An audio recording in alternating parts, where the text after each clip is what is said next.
झिझिया खेलब जनकपुर में।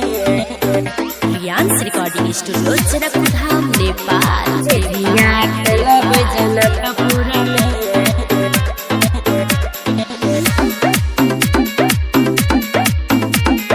झिझिया खेलब जनकपुर में।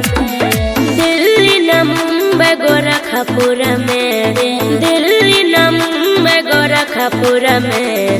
झिझिया खेलब जनकपुर में। झिझिया खेलब जनकपुर में। दिल्ली न मुंबई गोरखपुर में, दिल्ली न मुंबई गोरखपुर में। झिझिया खेलब जनकपुर में। झिझिया खेलब जनकपुर में।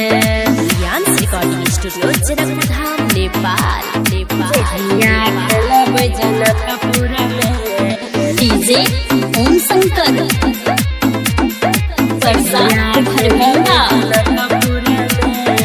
मिथिला नगरिया में झिझिया के अलग छै कहानी रे। बरस से चलन हमर पुरखा के छै निशानी रे। पुरखा के छै निशानी रे। मिथिला नगरिया में झिझिया के अलग छै कहानी रे।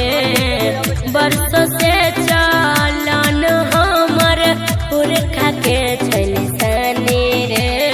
गरीब सखी के संग सुर में, गरीब सखी के संग सुर में। झिझिया खेलब जनकपुर में। झिझिया खेलब जनकपुर में। दिल्ली न मुंबई गोरखपुर में। झिझिया खेलब जनकपुर में। झिझिया खेलब जनकपुर में। रियांस रिकॉर्डिंग स्टूडियो जनकपुर धाम नेपाल। झिझिया खेलब जनकपुर में। डीजे ओम शंकर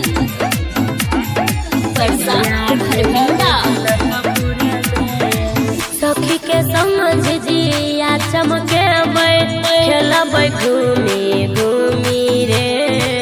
राइटर धनिक सुमन सोना करतै न कुछो कमी रे। करतै न कुछो कमी रे। सखी के संग झिझिया चमकेबै खेलबै घूमी घूमी रे। राइटर धनिक सुमन सोना करतै न कुछो कमी रे। नाम छै एकर बड़ी दूर में, नाम छै एकर बड़ी दूर में। झिझिया खेलब जनकपुर में। झिझिया खेलब जनकपुर में। दिल्ली न मुंबई गोरखपुर में। झिझिया खेलब जनकपुर में। झिझिया खेलब